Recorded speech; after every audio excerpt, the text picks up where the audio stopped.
Good news! Central Americano MBBS just 34 lakhs. Columbus Central University.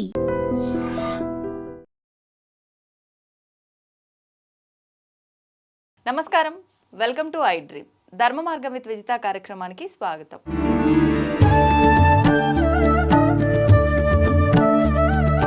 ప్రస్తుతం మనతో పాటు ఉన్నారు శ్రీ కామాఖ్య అమృత శోధన సంస్థ వ్యవస్థాపకురాలు వేణుశ్యామమ్మ గారు. ఇప్పుడు వారితో మాట్లాడి మరిన్ని విషయాలు తెలుసుకుందాం. నమస్కారం అమ్మా. అమ్మ, మనకు ఇప్పుడు ప్రస్తుతం ఆషాఢ మాసంలో మనం ఉన్నాము. మనకు మరికొద్ది రోజుల్లో ఆషాఢ అమావాస్య రాబోతోంది. ఈ ఆషాఢ అమావాస్య మరుసటి రోజు నుంచి శ్రావణ మాస పూజలు అనేవి ప్రారంభమవుతాయి. ముఖ్యంగా ఆషాఢ మాస ఈ అమావాస్య రోజున మనం ఆచరించాల్సిన విధి విధానాలు ఏమైనా ఉన్నాయా, వివరించండి. ఏదైనా అమావాస్య పౌర్ణమి 2 రోజులు ఏంటి అంటే చంద్రుడు 16 కళలతో ఉంటాడు.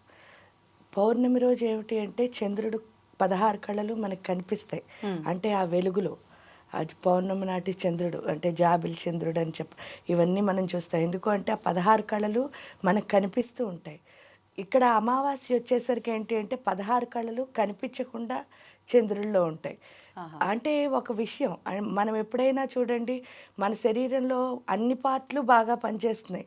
పనిచేస్తున్నప్పుడు ఒక పార్ట్ ఏదైనా పనిచేయకపోతే దానికి చాలా శక్తి ఉంటుంది. నిజం చెప్తే అంటే దాన్ని ఆపేస్తే ఇప్పుడు కళ్ళు లేదా కాళ్ళు ఏది పని చేయకపోయినా సరే ఆ ఎనర్జీ ఎక్కువ అవడం వల్లే ఏమవుతుంది అంటే వాళ్ళని మీరు చూసినప్పుడు వాళ్ళు చాలా గొప్పగా ఉంటారు. అంటే ఒక పార్ట్ ఏదైనా పని చేయని వాళ్ళని.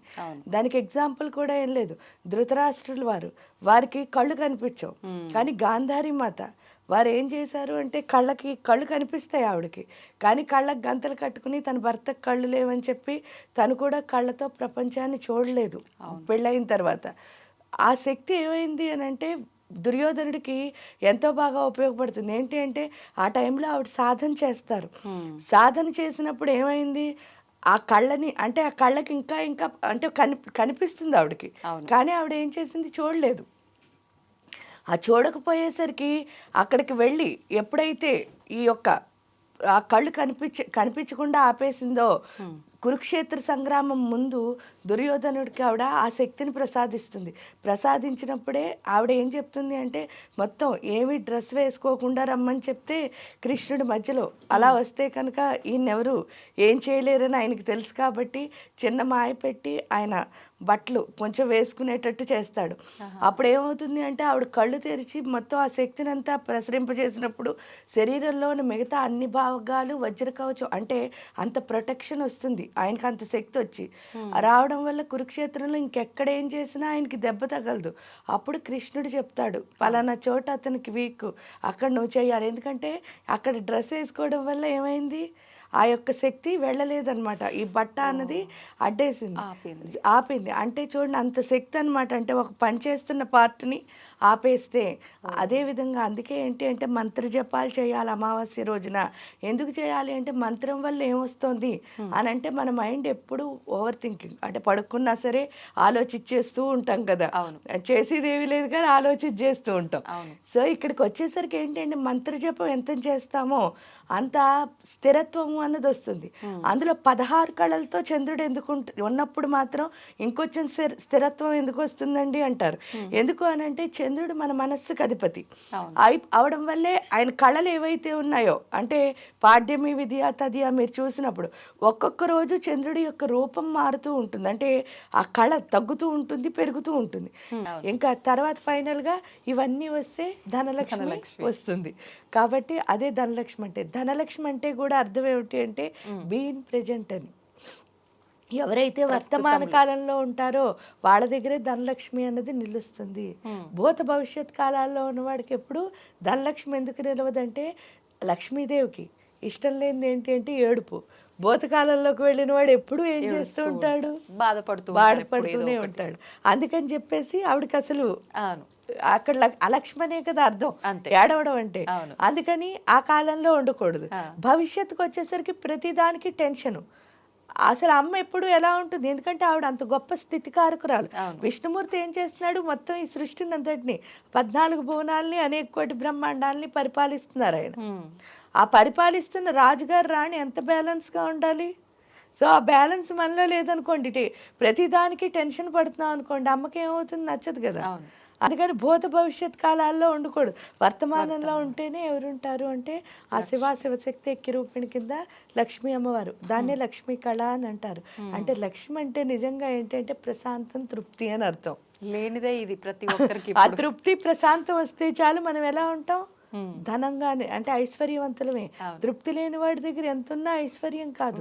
అవును, వాస్తవం అమ్మ. ఇక్కడ అది నేర్చుకుంటాం ధనలక్ష్మి వల్ల. కానీ ఇప్పుడు ఎందుకంటే అంటే మనం ఏం చేస్తున్నాం, అందరం ధనలక్ష్మిని సంపాదిస్తున్నాం.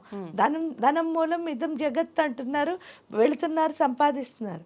సంపాదించేంటి ఇలా ముందుకు వెళ్తే హాయిగా ఎంతో హ్యాపీగా అన్నీ ఉండి ఆనందంగా ఉండే మనం కాస్త ధనం ఒక్కటి సంపాదించడం వల్ల ఏమవుతుంది అంటే వెనక్కి వస్తున్నాం. ఈ వెనక్కి వచ్చేసరికి ధాన్యలక్ష్మి పంచాల్సిన ప్లేస్లో దాచడం మొదలెట్టాం. ఏంటి బ్యాంకుల్లో ఎప్పుడైతే దాచామో మనకి అర్థమైపోయింది కదా, దాస్తే ఏమవుతుంది, బ్లాస్ట్ అయిపోతుంది ఏ శక్తినైనా. అదే అవుతుంది, విజయం లేదు. ఎందుకంటే మీరు దాయడం వల్ల విజయం అన్నది సిద్ధించట్లే. విజయం ఎక్కడ లేదో అక్కడ సంతాన లక్ష్మి అంటే ప్రేమ అన్నది ఉండదు. ఎందుకంటే ప్రేమ అన్నది మన అందమైనతనం, అందవిహీనత ఏంటి అంటే ప్రేమించకపోవడమే. ఎప్పుడైతే మనకి ఏదైనా సరే ఇష్టం లేకుండా ఎందుకు వచ్చిన బతుకురా అని చేస్తున్నాం అనుకోండి, ధైర్యం అన్నదాన్ని ఏమవుతాం, కోల్పోతాం. భయం, ఎందుకంటే నాకు ఎందుకు వచ్చింది అని చేశాను అనుకోండి, మీరు నా వాళ్ళని నాకు తెలియదు. అంతే కదా. ఎప్పుడు ఏంటంటే ఎప్పుడైనా సరే అందరూ పరాయి వాళ్ళలాగే కనిపిస్తారు. మీరు నిజంగా నా వాళ్ళే అయినా నేను గుర్తించలేకపోతున్నాను. గుర్తించలేకపోవడం వల్ల ఏమవుతుంది అంటే అహంకారం. అంతే, ఏం చేస్తున్నా నా గొప్పలు నేను చెప్పేసుకుని అహంకారంగా ఉండడం వల్ల అందరూ ఏమవుతారు, దూరం అయిపోతారు. మనం ఏదిస్తే అదే తిరిగి మనం ప్రేమగా ఉంటే మన చుట్టూ ఉన్న వాళ్ళు కూడా కలిసిపోతారు ప్రేమగా. లేదు అంటే అందరూ దూరంగా వెళ్తున్నారు. దూరంగా వెళ్ళడం వల్ల అహంకారం ఎక్కడ ఉంటుందో అక్కడ విద్య అన్నది అసలు ఉండదు. ఎక్కడ విద్య లేదో అక్కడ శక్తి అన్నది ఉండదు. శక్తి లేదు అనడానికి ఒకే ఒక కారణం, అందరూ డి విటమిన్ టాబ్లెట్స్ వాడడమే. ఎందుకంటే సూర్యుడు శక్తి ఉంటే డి విటమిన్ టాబ్లెట్స్ అవసరమా, లేదు. అంటే చూడండి, ఇలా వెనక్కి రావడం వల్ల దానివల్ల ఏంటి అంటే మానసిక పరిస్థితి సరిగ్గా లేకపోవడం వల్ల అందరితో ఫైట్ చేయాలనిపిస్తుంది. ఎందుకంటే మీరు హాయిగా ఉన్నారనుకోండి, ఎవరేం చేసినా టేక్ ఇట్ ఈజీ అంటారు. అవును. అదే కనుక మీరు వీక్ గా ఉన్నారనుకోండి, ఎంత చిన్న విషయాన్ని మీరు ఏం చేస్తారు, అంత భూతద్దంలో చూస్తారు. అంటే మన వీక్నెస్ ఫైట్ చేయడం తప్ప స్ట్రెంగ్త్ కాదు. అది తెలుసుకునే స్థితి రావాలంటే ఇలా వెళ్ళాలి. లేదు అంటే ఇప్పుడులాగే వెనక్కి వచ్చేస్తాం. అది శ్రావణ మాసం మనకి నేర్పిస్తుంది. పైగా ఇక్కడ లక్ష్మి అంటే కూడా మనకి వనరుల్ని ప్రసాదిస్తుంది. అంటే మనకి ప్రతి క్షణం రీసోర్స్ ఇచ్చేది ఎవరు అంటే ఈ ప్రకృతిలో. అందుకే ఆవిడ ప్రకృతి నమః. ఆ రీసోర్స్ ఇస్తున్న లక్ష్మి ఇది నాదే అని తెలుసుకునే స్థితి ఎవరిస్తారంటే గౌరీ, పార్వతీదేవి. అందుకే ఈ మాసం అంత గొప్పది ఎందుకయింది అంటే నాకు వచ్చిన రీసోర్స్ నాదే అని తెలుసుకున్నవాడు సక్సెస్ అవుతాడు. అవును. నాదే అని తెలుసుకొని వాడు ఏమవుతాడు, ఫెయిల్యూర్ అవుతాడు. అందుకని చెప్పి నాదే అని తెలుసుకునే స్థితి ఎవరిస్తారు అంటే ఈ యొక్క గౌరీదేవి ఇస్తుంది. ఈ లక్ష్మి గౌరీ ఎక్కడుంటారో అక్కడ ఆటోమేటిక్గా ఎవరుంటారు అంటే సరస్వతి అమ్మవారు ఉండి దాన్ని మనం ఎలా మనకు అనుకూలంగా మార్చుకోవచ్చు అన్నది ఆ విద్యాలక్ష్మి రూపంలో సరస్వతి అమ్మవారు మనకి నేర్పిస్తారు. అందుకని శ్రావణ మాసం అంత గొప్పదైంది. అమ్మ, ఇప్పుడు ఒక్కొక్క లక్ష్మిని ఒక్కొక్కరిని సపరేట్గా ఆరాధించాలా, లేదు అంటే అంతా కలిపి ఒక్క అమ్మవారిగానో, లేదంటే అలా మనం విగ్రహ రూపంలో అలా కాకుండా మంత్ర రూపంలో అలా ఏమైనా ఆరాధించాలి మాసం అంతా అంటే ఏం మంత్రం ఆచరించవచ్చు? ఇక్కడ ఒక్కొక్క లక్ష్మిని ఒక్కొక్కలా ఆరాధించక్కర్లే. లక్ష్మి అన్నదాన్ని మామూలుగా మనం ఆరాధిస్తే సరిపోతుంది. ఉపాసన పరంగా అంటే గురువుల దగ్గరికి వెళ్ళి ఏదో ఒక మంత్రం తీసుకోవచ్చు. అలా కాదు అంటే లక్ష్మీ అష్టోత్తరం, లక్ష్మీ సహస్రనామం లేదా వరలక్ష్మి పూజ మనకి చేయిస్తున్నారు. ప్రతి శుక్రవారం పూజ అన్నది ఉంటుంది. అక్కడ కూడా చూడండి 9 గ్రంథులు అంటే 9 ముళ్ళు వేసి మనకి తోరం కడతారు. ఆ 9 ముళ్ళు ఏంటి అని చూస్తే మన నవరంధ్రాలే. ఒక్కొక్క రంధ్రాన్ని మనం ఏం చేస్తున్నాం అక్కడ ప్యూరిఫై చేసుకుంటున్నాం. ఎప్పుడైతే ప్యూరిఫై చేస్తున్నామో అప్పుడు ఏమవుతుంది అంటే ఆ రంధ్రాల్లోకి ఈ యొక్క ఎనర్జీ శక్తి అన్నది వెళుతుంది. ఎప్పుడు ఆ రంధ్రాల్లో అంటే మన నవరంధ్ర పూరితమైందే శరీరం అంటున్నారు కదా, అవే నవమ గ్రంథులు. Okay okay. అందుకే ఒక్కొక్క వేసినప్పుడు, ఆ ముడి వేసినప్పుడు మనతో ఒక శ్లోకం కూడా చెప్పిస్తారు. ఆ శ్లోకంతో చేయడం వల్ల ఏమవుతుంది అంటే ఒక్కొక్క గ్రంథి ఏమవుతుంది, శుద్ధ అవుతుంది. శుద్ధయి అందులో లక్ష్మీ శక్తి వెళుతుంది. ఎప్పుడైతే వెళ్ళిందో మనం ఎవరిలా మారుతాము అంటే ఆ లక్ష్మీ అమ్మవారి కింద. ఎందుకు అంటే ఇక్కడ ప్రతి దాంట్లోనూ కూడా ఆ దేవతలా మనం మారడమే నేర్పిస్తున్నారు. అందుకే వాయినాలు ఇచ్చినప్పుడు కూడా నువ్వు గౌరీదేవి, నేను గౌరీదేవి అంటే పరస్పర దేవతని చూడడం అన్నది మనకి నేర్పుతున్నారు. ఇక్కడ ప్రతి ఏ పూజ చేసినా అంతే, ఆత్మని శుద్ధి చేసుకోవడానికి తప్ప మనం ఏం చేసామంటే కోరికలతో ముడిపెట్టి ఆ ఆత్మశుద్ధి అన్న దానికి దూరం అయిపోతున్నాం. కానీ ఆత్మశుద్ధి అయితే ఈ కోరికలే ఉంది అంతే. మీరే దేవత అయ్యారనుకోండి, మీరు తీర్చే ఆవిడవుతారు. అవును. అప్పుడు ఇంకెవరినైనా అడగాల్సిన పని ఉంది అంతే. అవునమ్మా. అంటే ఆ దేవతే మీరైనప్పుడు మీరే తీర్చే ఆవిడవుతారు కదా. అలా అయ్యేటట్టు తయారవ్వాలి ఏ పూజ చేసినా. ఇక్కడ మనకి హిందూ ధర్మంలో నేర్పింది కూడా అదే. కానీ దాన్ని ఎందుకో వదిలేసి శరీరానికి సంబంధించిన దాంతో అంటే ఇది కావాలి అది కావాలని అడగడంలోనే ఉండిపోయాం. దాన్ని దాటడమే ఈ నోములైనా వ్రతాలైనా లేకపోతే ఈ చాతుర్మాస్య వ్రతాలైనా. ఇప్పుడు ఈ నోముకి వ్రతానికి మధ్య డిఫరెన్స్ ఏంటమ్మా? నోముకి వ్రతానికి మధ్య డిఫరెన్స్ ఏమిటి అంటే ఏమీ లేదు. వ్రతం అంటే అర్థం ఏమిటి అంటే ఒక సంవత్సర కాలం పాటు వాళ్ళు ఏం చేస్తూ ఉంటారంటే పలానాది దీక్ష అని చెప్పి దాన్ని ఏమంటారు అంటే సూర్యుడు పుట్టినరోజు నాడు తీసుకుని చేసేవాళ్ళు ఉంటారు. అంటే మాఘమాసంలో జనరల్గా అందరూ చేస్తారు ఆ వ్రతాలు అన్నవి. ఇవి ఏంటంటే ఆ సంవత్సరం అంతా వాళ్ళు ఆ వ్రతాన్ని చేస్తారు. లేదు అది ఎప్పుడైనా చేయొచ్చు. కానీ నోము అనేసరికి ఈ మాసంలోనే అంటే శ్రావణ మాసం నోములు అంటే శ్రావణ మాసం, కార్తీక మాసంలో కూడా కొంతమంది చేస్తూ ఉంటారు ఆ కార్తీక మాసం నోములు. అంటే అలా ఆ మాసంలోనే చేసేవి నోములు అవుతాయి.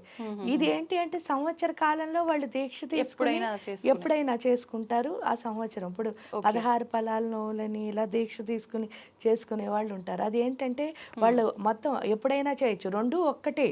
కానీ అది వాళ్ళు అది ఎప్పుడైతే చూడండి ఆ యొక్క రథసప్తమి రోజు దీక్ష తీసుకుని మాఘమాసంలో ఆ రోజు నుంచి వాళ్ళు ఎప్పటి వరకు అంటే చేసుకుంటారో అప్పటి వరకు అంటే 16 ఫలాల నోమన్నది 16 పళ్ళు 16 రకాలుగా 16 మంది ముత్తైదువులకి పంచి తర్వాత ఉద్యాపన చేసుకోవాల్సి వస్తుంది.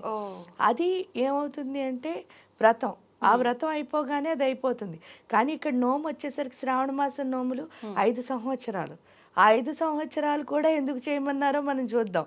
ఎందుకు అని అంటే 5 సంవత్సరాలు అంటే పంచకోశాలు. అవును. భర్త బాగుండాలి అని చేస్తున్నాం అని అనుకుంటున్నాం. ఇక్కడ ఏంటి అంటే నేనే ఆయనకి శక్తిని ఇస్తున్నాను. అంటే ఒక గృహిణిని ఎవరైనా సరే ఇంట్లో ఉన్న గృహిణిని దేవత అని పిలుస్తాం మనం చూస్తే. అంటే ఇల్లాలే దేవత అని. ఎందుకని అంటున్నారు అని అంటే ఈవిడ శక్తితోనే ఇల్లంతా నడుస్తుంది. అది తెలియాలి అంటే ఈవిడ పంచకోశాలు ఏమవ్వాలి, యాక్టివేట్ దాటాలి. ఆ పంచకోశాంతర స్థితాన్ని చూడాలంటే నిజమేమిటో అర్థం చేసుకోవాలి అంటే. లేకపోతే ఏమవుతుంది అంటే నా భర్త నన్ను కష్టపెడుతున్నాడు ఇంట్లో వాళ్ళు అంటే ఆ ఎమోషన్స్తోనే ఉండిపోతారు. అవును. ఆ ఎమోషనల్ లెస్ స్టేట్కి వెళ్ళాలి అంటే మనలో ఆ అంటే అన్నమయ కోసం, ప్రాణమయ కోసం, మనోమయ కోసం, జ్ఞానమయ కోసం, ఆనందమయ కోసం ఈ కోశాలు ఎప్పుడైతే మనం లోపలికి వెళతామో అప్పుడే ఒక్కొక్కటిగా మనలో ఉన్న మలినాలను వదిలించుకుంటాం. వదిలించుకున్న తర్వాత నేనే మొత్తం దీన్నంతటినీ కాపాడుకోవాల్సిన దాన్ని. ఎందుకు అనంటే దేవత ప్రతి ఇంట్లోనూ ఉండలేదు కాబట్టి అక్కడ సృష్టించింది ఎవరిని అంటే అమ్మని. మరి ఆ అమ్మలా రియలైజ్ అయ్యి ఉండాలి కదా, ఎమోషనల్గా ఉండకూడదు కదా. ఆ స్థితికి వెళ్ళడానికే ఈ నోములు పెట్టారు. ఒక్కొక్క 5 సంవత్సరాలు. ఎందుకంటే పెళ్ళైన వెంటనే చేయమంటున్నారు, అప్పుడే ఎక్కువ ఎమోషన్స్ ఉంటాయి. సంవత్సరం అయ్యేసరికి అడ్జస్ట్ అయిపోతారు. అవునా? ఈ సంవత్సరం లోపలే బోల్డ్ అని గొడవలు. అందుకని ఒక్కొక్క స్థితిలోనూ ఇక్కడ ఫస్ట్ అన్నమయ్య కోసం అంటే కూడా చూడండి, అన్ని చెప్పడానికి కాకుండా ఒక అన్నమయ్య కోసం గురించి మామూలుగా చెప్పుకుంటే అన్నమయ్య కోసం అంటే నేను అన్నది వదిలేయని అర్థం. అంటే అర్థం ఏమిటి అంటే పరోపకారార్థం ఇది శరీరం. ఆ పరోపకారార్థం అంటే ఏంటంటే ఎంటగెలిచి రెచ్చగలు ఇంట్లో ఉన్న అందరి కోసం నువ్వు సేవ చేయాలి. అప్పుడు నువ్వు ఇంక బాధపడటానికి నువ్వు వచ్చిందే వాళ్ళు సేవ చేయడానికి. అంటే బాధ్యతను చక్కగా నిర్వర్తించాలి. ఎందుకంటే అందులో స్త్రీకి కూడా చాలా నైపుణ్యం ఉంటుంది. ఆవిడ పుట్టడంతో మీరు చూడండి, వాళ్ళు చేసినంత అందంగా ఇంకెవరూ చేయలేరు. అవును. అంటే పుట్టడమే ఆర్గనైజేషన్ స్కిల్స్ అన్నీ వాళ్ళకి వస్తాయి. ఎందువల్ల అంటే ఈ కుటుంబాన్ని అంతటినీ నడపాలి కదా. అవును. ఏ ఇంబ్యాలెన్స్ లేకుండా. ఎందుకంటే ఒకళ్ళు గొడవ చేసే వాళ్ళు ఉంటారు, ఒకళ్ళు ప్రేమించే వాళ్ళు ఉంటారు, ఒకళ్ళు ప్రతిదానికి ఫీల్ అయిపోయే వాళ్ళు ఉంటారు, ఒకళ్ళకి షార్ట్ టెంపర్ ఉంటుంది, మళ్ళీ వెంటనే పోతూ ఉంటుంది. కానీ వీటన్నిటినీ బ్యాలెన్స్ చేయాల్సింది మాత్రం ఈ అమ్మే. అవును. సో అందుకని వీడికి నోములు పెట్టారు. ఎందుకు అంటే ఆ బ్యాలెన్స్ నేర్చుకుంటుంది అనమాట ఈ 5 ఏళ్లలో. నేర్చుకునేసరికి ఏమవుతుంది, అప్పటికి పిల్లలు వీళ్ళందరూ వచ్చేస్తారు. వచ్చేసరికి ఇప్పుడు వరకు ఏంటంటే ఒక భర్తతో లేదా నాకంటే పెద్దవాళ్ళైనా అత్తవారితో ఉండాల్సి వస్తుంది. కానీ ఇక్కడికి వచ్చేసరికి పిల్లలు నాకంటే చిన్నవాళ్ళు. నాకు మెచ్యూరిటీ రాకపోతే వీళ్ళని బ్యాలెన్స్ చేయడం రాదు. అప్పటి వరకు మెచ్యూరిటీ ఉండదు. సో ఇక్కడికి వచ్చేసరికి 5 ఏళ్ళలో వీళ్ళతో నేర్చుకోవడమే కాకుండా ఆ మెచ్యూరిటీ కూడా నేర్చుకోవడం వల్ల ఆ పిల్లల్ని ఎలా పెంచాలి. ఎందుకంటే భవిష్యత్ వాళ్ళే. ఈ తల్లి పర్ఫెక్ట్గా ఉంటేనే వాళ్ళ జీవితం బాగుంటుంది. అందుకని నోములు పెట్టారు. ఓకే. ఇప్పుడు ప్రత్యేకించి ఇప్పుడు మనకు శ్రావణ మాసంలో వచ్చే ఈ మంగళగౌరి వ్రతం అనేది కొత్తగా పెళ్ళైన వాళ్ళు ఆచరించేదేనమ్మా, ఎవరైనా ఆచరించవచ్చా? అంటే మామూలుగా అయితే పెళ్ళైన మాసంలో పెళ్ళైన వెంటనే వచ్చిన శ్రావణ మాసంలో మొదలు పెడతారు. అలా నాకు అవ్వలేదు అన్నప్పుడు వాళ్ళు 3rd ఇయర్ నుంచి మొదలు పెడతారు. ఓకే. అంటే 2వ సంవత్సరం చెయ్యరు మామూలు శ్రావణ మాస వ్రతాలు, 3వ సంవత్సరం నుంచి మొదలు పెడతారు. ఇప్పుడు ఈ వరలక్ష్మి వ్రతం విషయానికి వస్తే కూడా అంటే సుమంగలిగా ఉన్న ప్రతి ఒక్కరూ ఇది ఆచరించాల్సిన ఒక వ్రతం అని చెప్పొచ్చు. కానీ కొంతమంది వంతన ఉంటేనే చెయ్యాలి అని చెప్పి అంటూ ఉంటారు. అంటే భగవంతుడి పూజకి వంతనలు ఇవన్నీ చూసుకోవాలంటారా? చూసుకోవాలి అంటే వాళ్ళ ఇంట్లో ఎందుకు అని అంటే చూడక్కర్లేదు. నిజం చెప్తే ఇది ఆత్మకి సంబంధించింది. పర్సనల్ ఒపీనియన్ అడిగినప్పుడు అస్సలు చూడక్కర్లేదు. ఎందుకు అంటే దేవుడికి పూజ చేయడానికి అసలు ఇవన్నీ అవసరం లేదు. కానీ ఏమవుతుంది అంటే దేవుడి పూజ కంటే భయము సెంటిమెంటు అన్నవి చాలా గొప్పవి. ఎందువల్ల వీళ్ళు అదే భయంతో చేస్తున్నారనుకోండి, వాళ్ళు పెద్దవాళ్ళు పలానా అందుకు చెయ్యొద్దు అన్నాను, మన ఇంట్లో ఇలా జరిగింది అందుకని ఇది చెయ్యొద్దు అంటారు. చాలామంది ఈ నోము ఒక్కటే కాదు, సీమంతాలు అవి కూడా చేసుకోరు. ఎందుకంటే మన ఇంట్లో చేస్తే ఇలా అయింది. రిటైర్మెంట్ ఫంక్షన్స్ కూడా చేసుకోరు. అంటే 60 years షష్ఠి పూర్తి కూడా చేసుకోరు. ఇవన్నీ ఎందుకు చేసుకోవట్లేదు అంటే వాళ్ళ ఇంట్లో అంతకుముందు ఏదో బ్యాడ్ జరిగింది అన్నది. అది ఆల్రెడీ వీళ్ళ మైండ్లో వాళ్ళు పెట్టేస్తారు. వీళ్ళ మైండ్లో వాళ్ళు ఎప్పుడైతే పెట్టేశారో ఆ భయంతో పూజ చేసాము అంటే ఏమవుతుంది, ఏ శక్తి మన లోపల పెరుగుతుంది? భయం అనే శక్తే కదా. ఆ పెరగడం వల్ల నిజంగాను అయితే చెడు జరగచ్చు. లేకపోతే వీళ్ళ భయం వల్ల ఏమవుతుంది అంటే అన్ని కోల్పోతారు ఒక రకంగా. అందువల్ల చేయకుండా ఉండడమే మంచిది. అలా కాదండి, ఏంటి అంటే నాకు చెయ్యాలని ఉంది, అవన్నీ నాకు అవసరం లేదు, దేవుడు నాకంతా మంచి చేస్తాడు అని అర్థమై. ఎందుకంటే ఇవేవి కూడా శరీరానికి సంబంధించిన విద్యలు కాదు, జ్ఞానాలు కాదు, పూజలు కాదు, ఏదైనా ఆత్మకి సంబంధించింది. ఆ ఆత్మ పరిపక్వత అయినప్పుడు హ్యాపీగా చెయ్యొచ్చు. అది కాకుండా ఈ మైండ్తో ఆలోచించినప్పుడు చేయకూడదు. అమ్మ ఇప్పుడు ఇందాకే మీరు స్టార్టింగ్లోనే చెప్పడం జరిగింది ఈ వాయనాలు ఇవన్నీ కూడా అని చెప్పి. ఖచ్చితంగా ఎంత స్తోమత ఉన్నా లేకపోయినా కనీసం ఒక 3కి 5గురికి కూడా కనీసం ఈ వాయనాలు అనేది ఇస్తూ ఉంటారు. ఎందుకని ఈ వాయనాల సాంప్రదాయం వచ్చింది? ఈ వాయనాల సాంప్రదాయం ఫస్ట్ చెప్పింది కలుసుకోవడానికి ఒకటి, రెండోది ప్రతి ఒక్కళ్ళలోనూ భగవంతుడిని చూడడానికి ఒకటి. ఎందుకు అని అంటే స్త్రీకి చాలా అవసరం అది. ఎందుకు అంటే ప్రతి ఒక్కళ్ళలో భగవంతుడిని చూడడం. ఇప్పుడు సపోజ్ ఉంది, మీరు మామూలుగా ఇలా కూర్చున్నారు, ఎవరో వచ్చారు ఇంట్లో, వచ్చి ఏం చేస్తారంటే బయట వాళ్ళతో అయితే ఏవైనా సరే కొంతవరకు మనం కామ్గా ఉండిపోతాం, ఎందుకు అనవసరమైన గొడవ. కానీ ఇంట్లో ఎవరైనా ఏమైనా అన్నారనుకో, ఇప్పటి వరకు నేను పని చేస్తుంటే చూసి నన్ను తిడతారా అని చెప్పి ఏమొస్తుంది, ఉక్రోషం వచ్చేస్తుంది. దాంతో ఫైటింగ్కి దిగిపోతాం. అవును, ఫస్ట్ అంటే ఎక్కడైనా సరే మనం చూడాల్సింది దేన్ని, భగవంతుడిని చూస్తే గొడవ ఉండదు. ఇంట్లో ప్రశాంతంగా ఉండాలి అంటే ఫస్ట్ భగవంతుడిని చూడడం రావాలి. అంటే ఏదో నేను భగవంతుడిని చూస్తానంటే కొన్ని రోజులు ఆ అడ్జస్ట్మెంట్ బాగుంటుంది. ఆ తర్వాత ఒకేసారి బ్లాస్ట్ అయింది అనుకోండి, ఆ ఎమోషన్స్ అన్ని అదో పెద్ద అగాధం అయిపోతుంది, బేభత్సమైన అగాధం అయిపోతుంది. అలా కాకుండా మనలో ఎమోషనల్ బ్యాలెన్స్ అన్నది రావాలి. కాబట్టి ఫస్ట్ ఒక్కొక్కళ్ళని చూడడం నేర్పిస్తున్నారు. ఆ చూడడం నేర్పడం వల్ల మీరు ఎంతైనా సరే పూజ చేశారు అంటే ప్రశాంతం అన్నది ఎవరి లోపలికి వస్తుంది? మన లోపలికి వస్తుంది. దాన్ని అలా కంటిన్యూ చేయడం కోసమే మీరు చూస్తే వెంటనే భాద్రపద మాసం, వెంటనే ఆశ్వీజ మాసం, మొత్తానికి ఏ మాసం అయినా చేయమంటారు. ఇప్పుడు చూడండి, ఆషాఢ మాసంలో వారాహి అన్నారు. జనరల్ గా శూన్య మాసం అని ఏ పని చేయకూడదు అంటారు, కానీ పూజ చేయొచ్చు. ఎందుకు చెయ్యొచ్చు అంటే ప్రతి మాసం మీకు ఒక్కొక్క పూజ. అవును. ఎందుకు పెట్టారు అని అంటే దానివల్ల భర్త సౌభాగ్యం అను, లేకపోతే నువ్వు ఏదో ఒక సెంటిమెంట్ అన్నది అక్కడ పెట్టి ఆ దేవుడితో కనెక్ట్ అవ్వడం ఎందుకు నేర్పించారంటే మానసిక ప్రశాంతత కోసం, ఈ ఆత్మశక్తిని పెంచుకోవడం కోసం. ఈ ఆత్మశక్తి ఎందుకు పెంచుకోవాలండి అంటారు. నిజంగా విపత్కర పరిస్థితులు కుటుంబానికి వస్తే పురుషుడి కంటే స్త్రీయే ధైర్యంగా ఉంటుంది మీరు చూసినప్పుడు. అంటే ఏదైనా మనకి చాలా గొప్ప ఇబ్బందులు వచ్చేసాయి, అప్పుడు స్త్రీ నుంచున్నట్టు స్టాండ్గా పురుషుడు నుంచోలేరు. ఎందుకు అంటే ఈవిడ తల్లి, ఆవిడ ఏం చేస్తుంది, నుంచుని వీళ్ళందరినీ ఏం చేస్తుంది, నుంచో పెడుతుంది. వాస్తవం. కాబట్టి ఆ టైంలో మరి ఈవిడికి ఎమోషన్స్ ఉంటే ఎలా పనికొస్తుంది? అందుకని వీళ్ళు ఏం చేశారు, ప్రతిరోజు ఆత్మశక్తిని పెంచుకోవడం నేర్పించారు పూజల ద్వారా. ఎందుకంటే నిజంగా మంత్రం ద్వారా మాత్రమే ఆత్మశక్తి పెరుగుతుంది, ఇంకో అవకాశం లేదు. కాబట్టి ఆ మంత్రం చదవడం మనకి నేర్పారు. ఇప్పుడు ఈ పూజలు, ఈ వ్రతాలు చేస్తున్నప్పుడు కూడా అమ్మ హస్బెండ్ ఖచ్చితంగా పక్కన ఉండాలా? చాలా వరకు ఈ వరలక్ష్మి వ్రతము ఇలాంటి వ్రతాలు చేస్తున్నప్పుడు సింగిల్గా మాత్రమే ఆడవాళ్ళు ఒక్కరు చేస్తుండడమే చూస్తాం. కానీ ఇది దంపతులు ఇద్దరూ కలిసి చేస్తే పూజలకి దంపతులు కొన్ని వ్రతాలు వాటికి అసలు నిజం చెప్పాలంటే వీళ్ళు చేసేవి కాబట్టి వీళ్ళు ఒక్కళ్ళు చేసుకుంటే సరిపోతుంది, ఉండాలి అని రూల్ లేదు.